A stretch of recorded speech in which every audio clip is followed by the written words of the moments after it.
Welcome back to another edition of Grizzlies Daily. I'm your host Malik, and let's just get straight into it. We actually got some interesting news that kind of caught me by surprise when I woke up this morning, but it's too interesting to not talk about.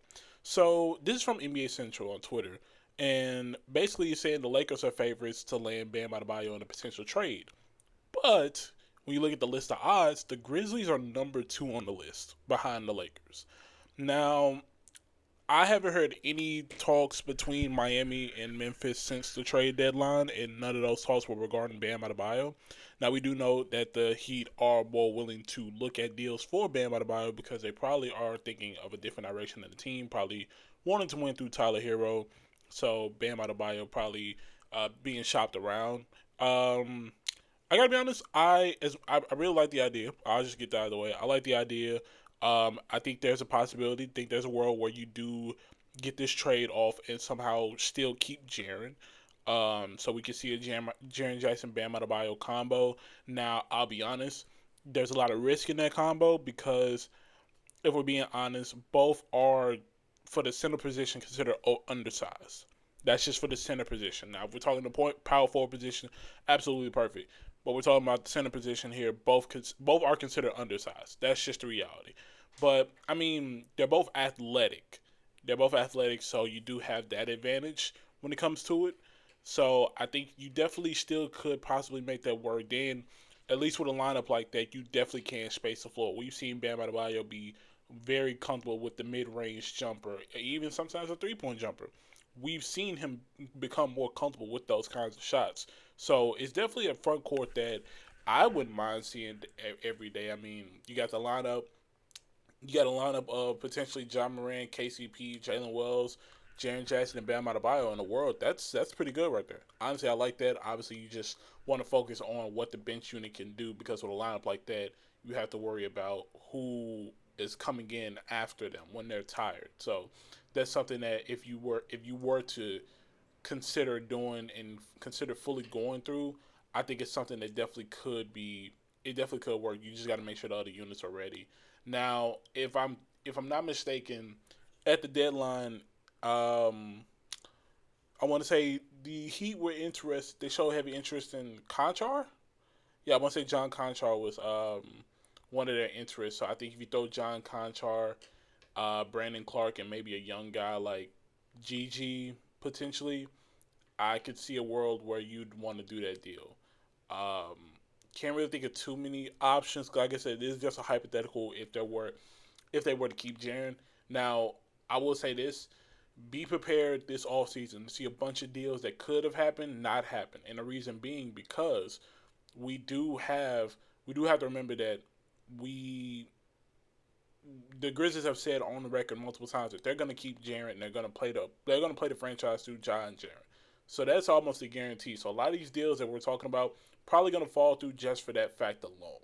They're going to try to keep the two. A lot of teams are going to ask about one or the other, which could allow talks to fall through. So I will say, just be prepared on that. Obviously, this is something that I'll be following. Like I said, haven't really heard too many things about it, but if we get once we get more, definitely bring that to you guys so that way you are in the loop as well as I am. Now another thing that we finally found out, we found out the teams that are interested in a potential signing trade with Santi Aldama. It's been kind of interesting with the Santi Aldama deal because one side I'm hearing the Grizzlies are exploring the signing trade, but another side I'm hearing that there's a possibility that the Grizzlies end up rolling with Aldama or they're working to keep Aldama. Um, I've already I've already put my 2 cents on Aldama. But I mean, if in regards to keeping him or leaving him go, um, I really just want somebody in that position that plays good consistently and doesn't always have off nights and glaring weaknesses in their game. So the teams that are interested in Santi Aldama are the Detroit Pistons, which we've already said before, the Brooklyn Nets, the Washington Wizards, and the Atlanta Hawks. Um, Honestly, out of all of these teams, I think I don't know exactly what you would get from Washington. If I'm being honest, I mean maybe Jordan Poole or yeah, I would say maybe a Jordan Poole because they just extended Chris Middleton. Um, Yeah, so I think Jordan Poole, honestly, I'm seeing people say Corey Kispert. I don't really know what we do with Corey Kispert. Um, but I think the best teams on here are obviously Detroit, um, Brooklyn, and Atlanta, mostly because when you look at like Atlanta, for example, there's a world where you can get Onyeka and Kongu for a good price in the sign and trade with Santi. And I'd love Onyeka and Kongu. He's a automatic double double machine. That's exactly somebody that the Grizzlies would need, especially if he's considering coming off the bench. But if we were to get Okongwu, he more than likely would start because of the injury to Zach Edey that's going to keep him out before the beginning of the season. Uh, Brooklyn, there's a possible reunion with DeAnthony Melton, maybe even get a Day'Ron Sharp type of player, and of course, um, obviously you can still revisit talks regarding getting Cam Johnson. We know that was a big thing at the trade deadline. I was big on that. I think Cam Johnson is a perfect fit for Memphis, so maybe that's a possibility of happening. So got to keep that in mind.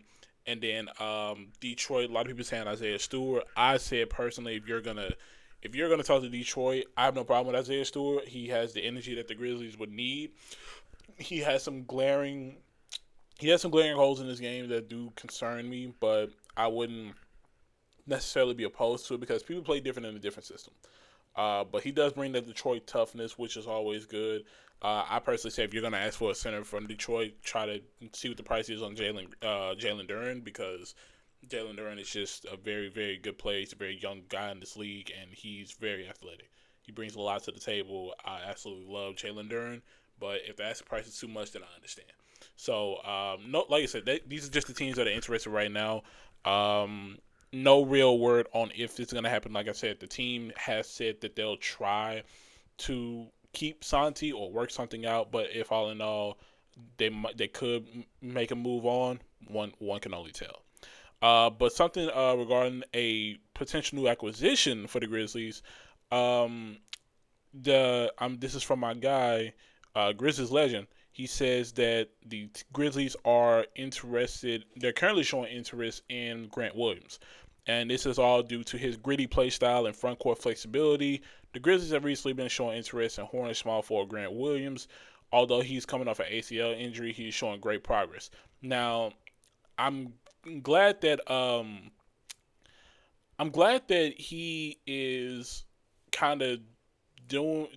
I'm glad that the Grizzlies are showing interest in a guy like Grant Williams. Now, I will say my main concern is how he is going to play coming off an ACL injury, um, because when he was in Charlotte, Grant Williams actually played pretty good. I will say that he played pretty good. He played his role efficiently. Now, obviously, it's a Hornet, so you probably not to the greatest, but I feel like he did the role that they asked of him, and he played pretty good. So I don't think there's a world where you don't entertain this. I mean, let's just think about it. Grant Williams off the bench, um, even in Boston. I know everybody has their think pieces on Grant Williams, but we got to call a spade a spade. Grant Williams has something that the Grizzlies could use, and it's not just 3-point shooting. Grant Williams is a pretty good defender. He has some level of experience playing in Boston, um, so he knows what it takes to really. He knows what it takes to. Well, he wasn't on a championship roster, but he knows what it takes to kind of be on a championship level team, if that makes sense. I mean, he made the finals in 2022 with Boston. Um, so yeah, I think definitely Grant Williams is a target that I would not be against, honestly. Yeah, it's pretty interesting when it came out though. But I mean, I really wouldn't hate it. I really wouldn't. It's just more like where does he fit? Obviously, he'd be coming off the bench, but where Grant Williams on the court with certain Grizzlies players is really my main concern. But once again, he does bring an energy that the Grizzlies would absolutely use for his team, especially since, let's be honest, the Grizzlies are in win now mode. And that's the risk when it comes to all seasons like this, when you know you have a win now team and you want to go ahead and take advantage of the championship window while it's here, but you don't want to make the moves that seem way too risky and could throw everything off. So I think that's really the main concern when it comes to the Grizzlies. Yeah, to me, I wouldn't be opposed to Grant Williams being on the team. I really would. Now, this is just a follow up to something that we reported on earlier here at Grizzlies Daily. Like I want to say maybe a few weeks ago. The Grizzlies were in talks or interviewing. They were interviewing the Phoenix Suns assistant coach. No, Dallas Mavericks assistant coach Jared Dudley.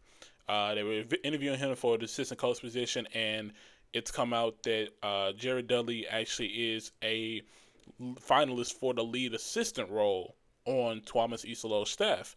And honestly, I'm not too big on I'm not too big on Jared Dudley, mostly because I don't know what his coaching style is like. But judging from what people are saying when this news came out, a lot of people seem very happy about the fact that he's going to be considered for this position. So maybe that's something good right there. I mean, when we brought it up weeks ago, my main thing was the fact that he knows what it's like being coaching on a championship roster, or a championship level roster, I should say. He was on the Mavericks team when they made it to the finals last year. So he knows what it takes to coach guys into that role, that position, because a lot of people don't. And getting a guy like Jared Dudley, who's played in the league for multiple years, he's a very well respected veteran, NBA champion, I believe, too. So he knows what it takes. It's something that I'm glad the Grizzlies are really looking into and branching out when it comes to the staff, because they want to make sure they're very high on Isolo this year. So it's good to see that they're doing what they can to make sure he has all the pieces that he needs regarding a coaching staff that's going to mesh well in his system and understand the players on the team better, and where they go come time for the game. So definitely like where this is going. It definitely help guys develop more into their role, because that's going to be a main thing, is how well can everyone play in their roles. And it's good to see that the Grizzlies are targeting guys that they feel like could be very useful and impactful in that position. So definitely something to keep on top of. I think I don't see a world where they don't pull the trigger on this. I mean, it feels like it's nothing but good news. So I think we can expect Jared Dudley to be a part of the coaching staff next year, which could have its benefits. One can only tell.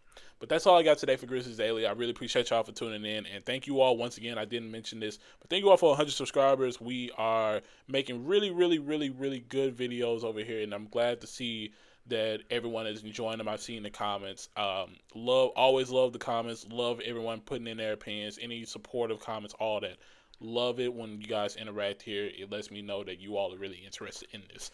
But yeah, so make sure to leave those comments. I'll definitely be looking at them. Make sure you like this video if you enjoyed it. Subscribe and turn on post notifications to find out when we post here on Grizzlies Daily. If you didn't know, it's daily.